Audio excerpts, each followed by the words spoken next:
You allow him to turn the corner. Mama, there goes that man. Puts up the shot.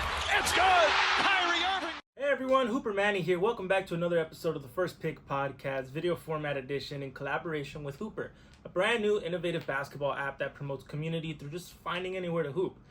Without further ado, I want to get started with today's episode. We're going to go over a bunch of new things. NBA training camp just happened.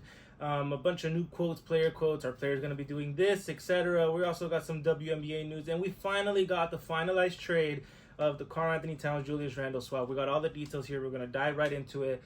By the way, before I start any of that, though, thank you guys so much for watching the first ever video of the First Pick Podcast video format.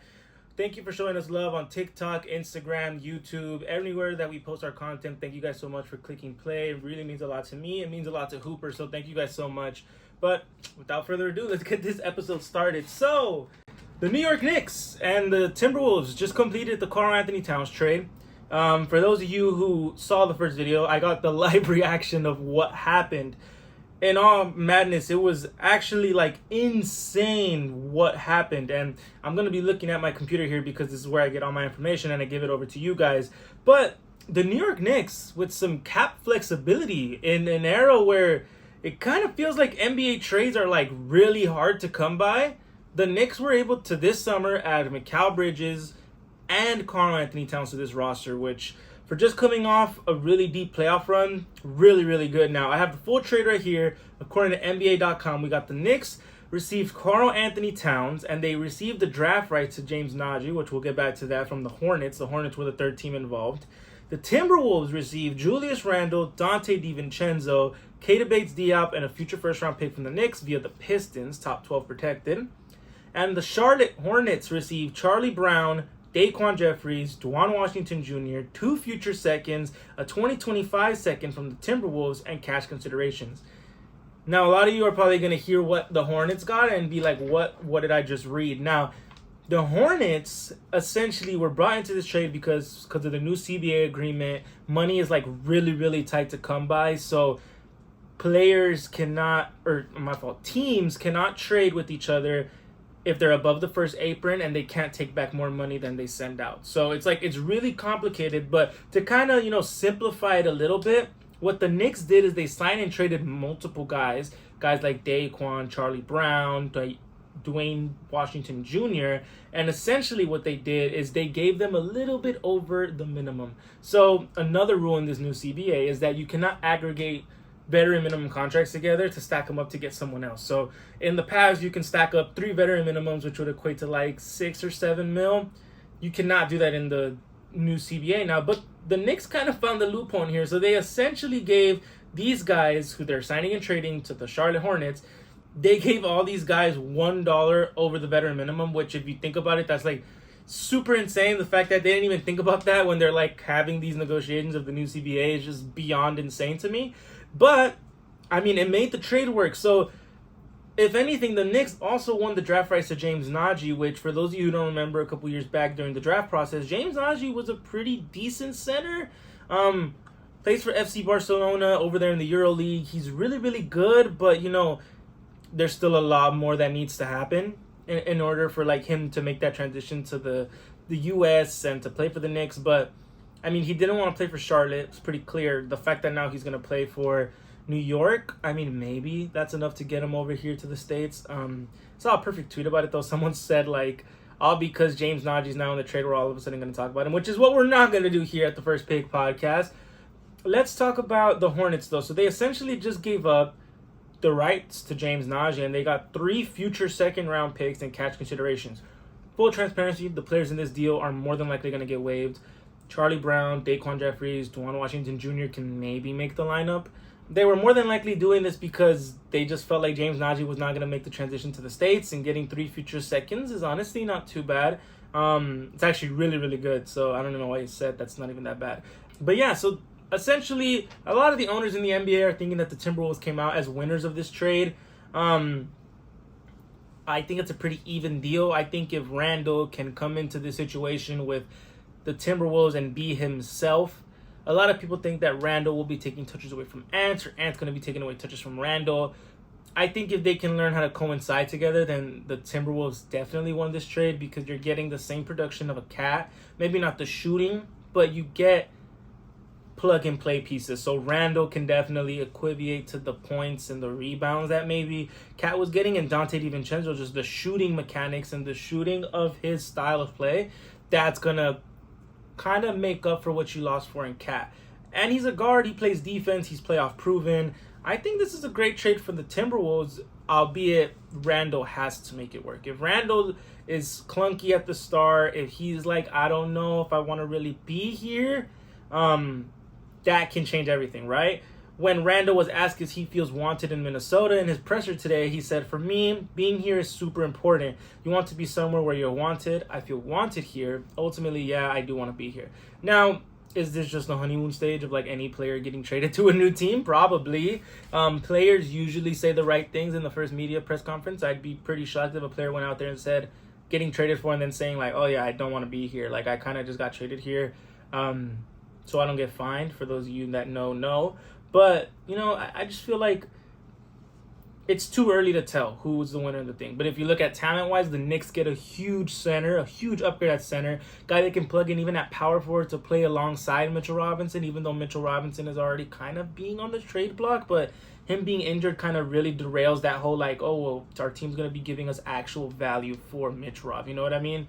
But yeah, time to be determined. You know, you never know. You really never know when it comes to stuff like this. But nevertheless, I want to talk about Media Day. So on to the next segment. All right, NBA Media Day was just this week on Monday and Tuesday and whenever these teams had it. And there was a lot of really, really cool quotes that kind of happened throughout Media Day. First and foremost, let's start off with like the biggest thing. Bronny and LeBron James had their first ever media day together, and it was probably everything LeBron wanted and more. They interviewed together, they took their pictures. LeBron changed his profile picture to a picture of him and Bronny now. It must be a really surreal moment for LeBron to just be able to kind of be in this situation and kind of know that he gets to be alongside his son and go, like, kind of bring a fresh breath of air to his NBA career, you know what I mean? That's kind of what's getting reported around the league. It's kind of like LeBron seems like he has this pep in his step, right? Like being next to Bronny, he just has this pep in his step. Will we see it through the course of an 82-game season? That's completely different. I do think that although, you know, how much more can he improve, I think we will see a rejuvenated LeBron, and I do think that does help the Los Angeles Lakers' cases of a championship aspiration team. Again, we kind of dove into it last episode, but we kind of got cut off because of the Cat trade. Bronny is not going to get that much minutes on this year's roster. He will be developing under JJ Redick's new developmental system. JJ Redick is also a highlight of Media Day. Anytime this man gets a quote, he ends up on Twitter. It's kind of insane. He has snarky remarks. He doesn't back down from the media. It's a really, really funny thing, something we should definitely keep an eye out for.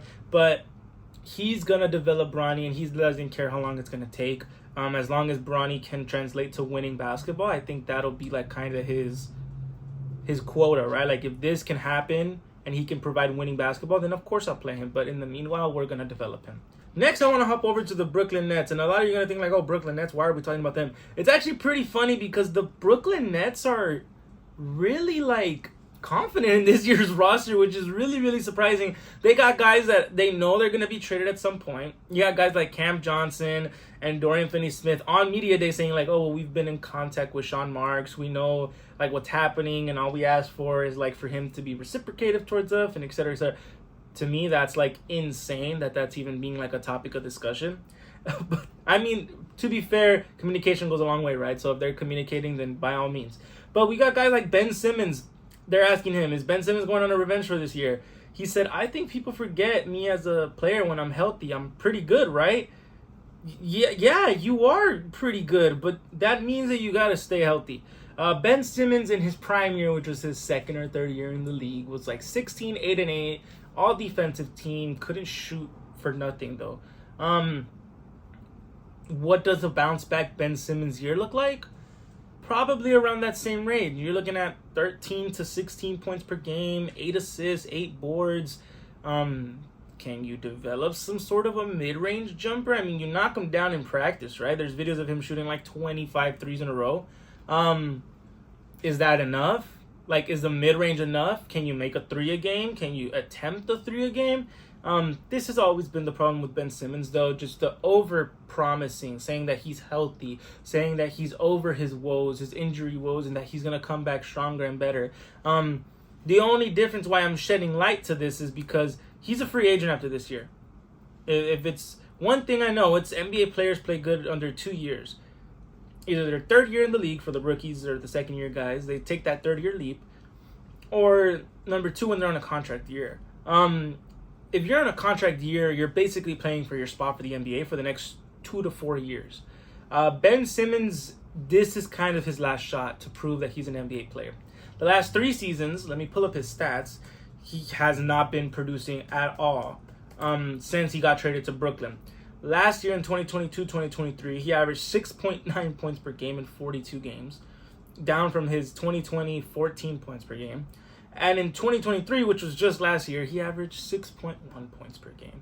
If that does not tell you that he needs to actually put effort into like producing stats, I don't even care if it's for wins or for losses at this point. If this dude can just prove that he is a bench player at this rate, then maybe he will get an opportunity. I do think regardless, though, if Ben Simmons like does bad and does not produce at all, he will get an opportunity somewhere next year.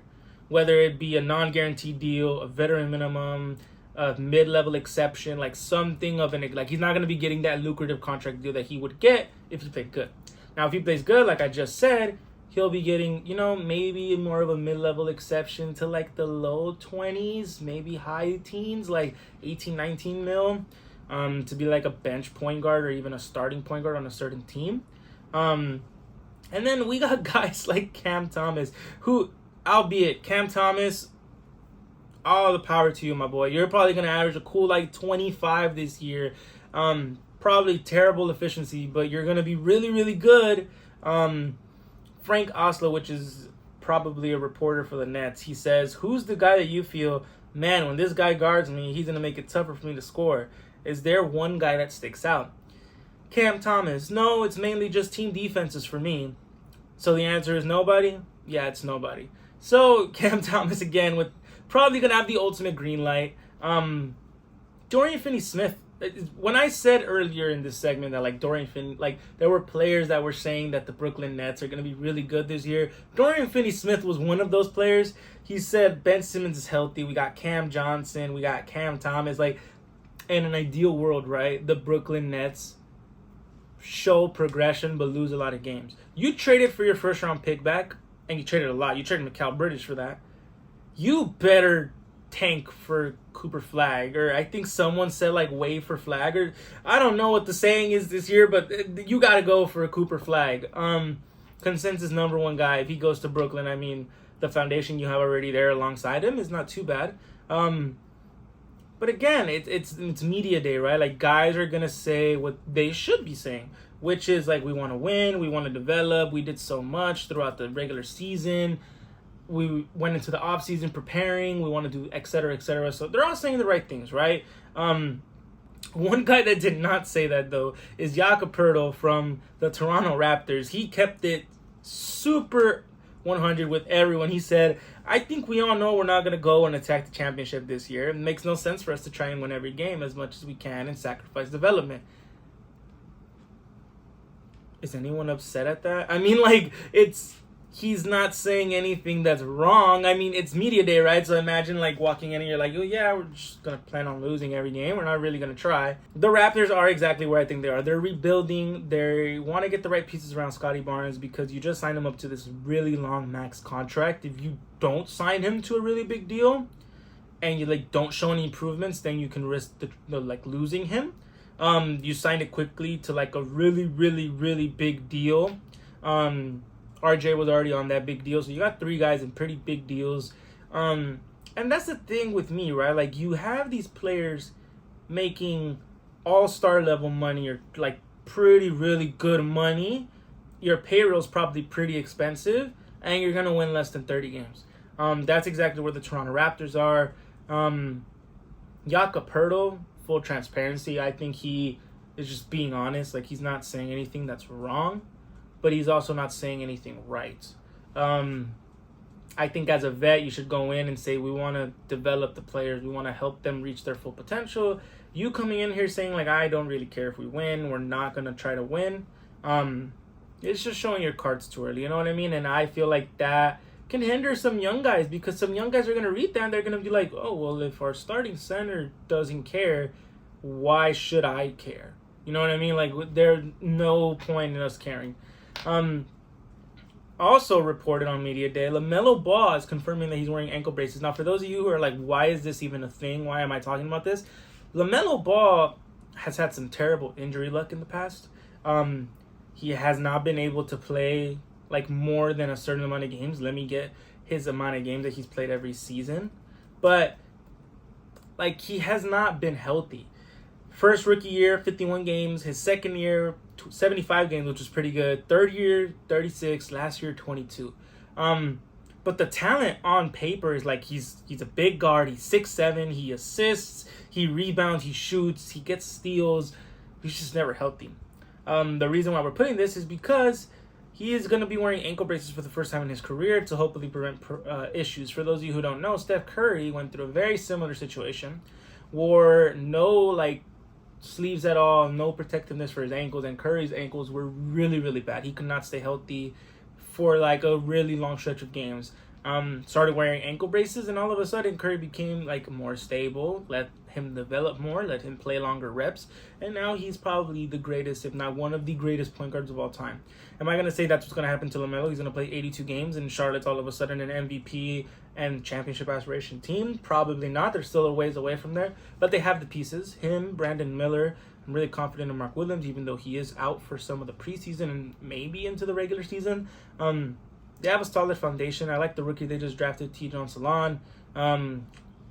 I just think it all starts with LaMelo. If LaMelo can be healthy and string together, I think anything over 60 games is a win this season. If he plays anything between 60 to 75, that's a win in my eyes. An all-star year for LaMelo Ball. I think that's definitely in the cards for him if he can actually stay healthy. Next, we're going to head over back to the West. I want to talk about Ja Morant because the Memphis Grizzlies are healthy again. That's like really scary for the rest of the Western Conference. Ja Morant says people probably forgot how good the Memphis Grizzlies was, and he said, and I quote, "You don't hear nothing about Memphis Grizzlies too much," and that's just the end of the quote. I think Ja Morant this year and the Memphis Grizzlies this year are going to come back and show everyone who they were a year or two ago. Last year, I think I mentioned it on the pod last time, 15 guys down at one point. That's literally the entire roster. The whole roster was like exhibit contracts, exception guys, 10 days. It was really bad. This year, everyone's healthy. Ja's back. Desmond Bane's back. Marcus Smart's back. It's honestly like, if they don't finish top 5 in the West, then that's a failure, right? Because you kind of have to at this point. Now, while I'm recording this, Jaren Jackson has sustained some sort of injury. We don't have the full details of it yet, but we don't know how long he's going to be out. But if he is out, I think Memphis is deep enough. They have Santi Aldama, Brandon Clark. That's another thing about this Memphis team that a lot of people forgot, is they're just extremely deep. They have a lot of guys that can plug and play. I'm a believer in Scotty Barnes as a backup point guard to replace Tyus Jones that year that they went really far. Marcus Smart just being there is going to be a really, really good defensive guy for them. Zach Edey, I think he's going to come in and play a really, really huge, important role. And when they get Gigi Jackson back from injury also, that's going to be another guy that just, they're going to benefit the team in a really, really positive manner. Next, I want to talk about some NBA extensions that have happened or are on the verge of happening. Aaron Gordon and the Denver Nuggets are kind of worried that they're not going to reach an agreement anytime soon. And I mean, can you blame them? Aaron Gordon and the Denver Nuggets have had a lot of success. They won a championship, multiple deep playoff runs. He's kind of the perfect plug and play for next to a guy like Nikola Jokic, does the dirty work and everything. But it's really hard getting into that luxury tax this CBA. The penalties that you get for spending too much money is real. And I do think that if, for whatever reason, they don't agree on a contract extension, that's the end of Denver's run. They lost KCP. They lost Bruce Brown. They cannot afford to lose another guy. Now, does that mean consolidating a Michael Porter Jr. trade? Maybe. I just think it's very, like, if you lose Aaron Gordon, like, you can replace Bruce Brown, right? You can maybe replace KCP. That's still even yet to be determined this year. But a guy like Aaron Gordon, that's like 6'8", 6'9", plays tough defense and enforcers, not really going to back down. That's tough to replace in this NBA. I just don't see a world where Denver, like, lets him go for nothing. I think if they can't reach an agreement at a certain point, they're going to look to trade him, even if he's playing well, because you have to get some sort of value for Aaron Gordon. There's just I don't see Denver losing 3 key guys from their championship winning team and thinking they have the same aspirations. We just saw it with teams like, the Milwaukee Bucks, the Los Angeles Lakers. Like, losing guys that matter is really, really tough, because if they don't pan out and if you get guys that you think can replace them, you're just asking for too much. You're asking them to play a role that they didn't even sign up for. So I think that's definitely something to look out for as the NBA season approaches. I also want to look out for Alperen Şengün and the Houston Rockets. I think they can reach an agreement fairly quickly. I don't see a reason why not. I think he's Houston's probably franchise player. I think he's their best player on their roster. A lot of people like to say it's Fred VanVleet or Jalen Green or whatever, but I think Alperen Şengün can definitely be the best guy on this year's roster. Last year he went down with a really, really bad injury, like late in the season, didn't really let him play. But I do think this year he's going to do really good. I don't see why not. I mean, all the reports here are saying they have a legitimate chance to getting an extension done with him. He's young. He's 22. The contract will probably lock him up till he's like 25, 26, entering the prime of his career. I don't see why Houston does not sign him to a really, really long extension. Speaking of the Houston Rockets, we got someone on Bill Simmons' podcast saying that the Rockets are going to be a better team than the Clippers. This is the part of the pod where I'm just going to start reading, national headlines or stuff that's making it on its way to NBA Twitter and giving my 2 cents about it. Are the Rockets going to be better than the Clippers? I think a lot has to go wrong for the Clippers and a lot has to go right for the Houston Rockets for this to be a full-blown reality. I think Jalen Green has to take that next step officially. He did last year in the second half, but we need to see him do it through a full season of play. We need Alperen Şengün to officially cement himself as an all-star big. And we need the development from the rest of the young guys. Can Amen Thompson develop some sort of offensive bag? Can Cam Whitmore become a consistent offensive piece? These are all just things that you think about. To be determined, right, as of now. If I were to pick who's going to finish higher in the standings, Rockets or Clippers, right now as it stands, if Kawhi's healthy, it's obviously going to be the Clippers. If injuries do play a role, and I'm thinking about it logically, I do think Houston has a chance to finish above them. It's a real chance. Klay Thompson had this to say about, what his production last season. He said, at the end of the day, I look back and be like, bro, I still played a phenomenal brand of ball. You got 18 a game, 39% of 3, and I'm not going to let someone tell me that's not great. And while it's not wrong, 18 a game on almost 40% from 3 is really, really good. I think what hindered him was like his own mental. Like, he thought he was better than whatever he was producing, which is all fair, right? Because when you have injuries and you want to come back, you want to be the same person you was, if not better. And Klay, he came off his injury, he scored like a pretty good amount of points, and he came back and he kind of regressed. At the end of the day, I saw this on another TikTok, and if I can reference them and I'll find them, I'll tag them. But I think the problem with the Warriors and heading into this season, like only getting Steph, having Draymond, and then everyone else just being role players. The problem at the end of the day for the Warriors is their coach does not adapt. Steve Kerr is a great guy. He developed this like pace and space ball, shoot threes, play defense, small ball, really revolutionized the game. He doesn't adapt to any single sort of play style. It's why guys like Jonathan Kuminga had to come out and say, I don't like the way I'm being used. It's why guys like Klay Thompson don't develop, and they're the same type of, you know what you're getting out of Klay, 3-and-D. In this Dallas system, he's probably going to be 3-and-D, but to a different level extent. Different type of screens, different types of sets that he'll be getting in that system. I don't think he's going to be doing the same things that he was doing in Golden State. That all boils down to, Steve Kerr. And Steve Kerr really kind of got lucky in this coaching search. He landed with a team that had a young up-and-coming point guard. They were a few years removed from Kevin Durant. Klay Thompson, Draymond Green were already a really solid foundation. Just those three alone, you won a championship with those guys. And then everyone else just knew how to play their role. They were vets. They knew what they were doing. I feel like we kind of saw the same thing when Luke Walton became the interim head coach like a couple years back, where they only lost like 1 or 2 games under Luke Walton. Because like anyone could have coached that Golden State Warriors team. You cannot sit here and tell me that the worst coach in the NBA right now cannot sit and coach that 7-3-9 Warriors and at least get them 50 wins. Maybe even pushing 60 wins.